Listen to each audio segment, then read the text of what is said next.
Hey there, so I'm here now with a friend of mine, PJ, and he's got a really cool method of growing vegetables, organic vegetables. He grows them actually in bathtubs. So, PJ, could you explain a little bit about what you're doing here? Hi, yeah.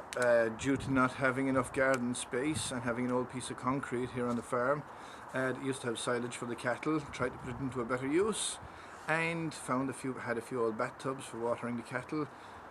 Put soil in, fill them up to grow vegetables, and it's just expanded from there. I think we started with 2 or 3 a few years ago. Now there's over 30 bats here on this piece of concrete, and it's not very well laid out, but it works. And most of the bats we've got from friends, found advertised on the paper to be disposed of. Some we've swapped in the scrapyard with other bits of metal. A lot of the bats are cast iron, and we try to have them lengthways and south facing, so that the sun heats the metal a little more and heats the soil, and we tend to get better crops than normal. In the bottom of each bath, when we start off, we'd either put it on concrete blocks or pallets, give it a slight slope towards the hole, put a piece of metal over the hole, then fill the bottom of it with probably about 5 centimeters of stone, with a slight slope towards the hole, then build it up with organic matter, soil, a mixture of mostly horse manure and soil, and sometimes put a little bit of compost over the top just to get a seed bed if the soil is rough. The one advantage we find is no compaction, no slugs, and rooted crops tend to grow full depth of the bed. And there's about 30 of them here. The first one, you can see here, is carrots. The cover that's on here is really only to keep the cats off while the plants are small, which will be removed. Then moving up the second one, some peas up against an old whitewashed south facing wall, metal mesh, some peas, and some more carrots. These carrots, I can't remember how long they're here, but they tend to grow. Shape is pretty consistent, and carrots is one thing that grows particularly well in the bats. We would grow 4 bats of them every year. You get 3 rows wide, grown pretty close together, and the 4 bats should be enough for a household for the year. This one was planted, I think, 3 months ago, and we'll just see what they're like. That would be 3 months. I think that's 3 months it was planted. Whereas if we pan around to our right, that's 3 months, 4 months. Moving on here to the next one, we've got some small turnips. Some of them has been picked already. Some we're just thinning them out. Moving on here,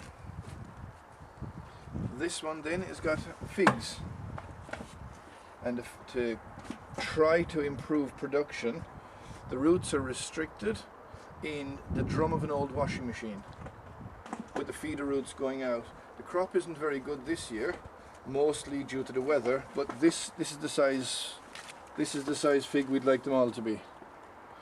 Should be ripe fairly soon, and here you see next year's smaller ones. The plant possibly needs thinning out, but we'll try to get that done soon. Another fig here. This one is a year younger, and we're experimenting to give it more light and air into the plant.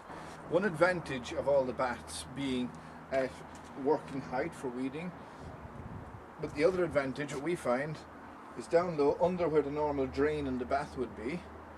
When we get lots of rain, and because we've nutrient-rich soil, we would save the runoff from the bath, which now it's a bit browny water, and use it as liquid fertilizer.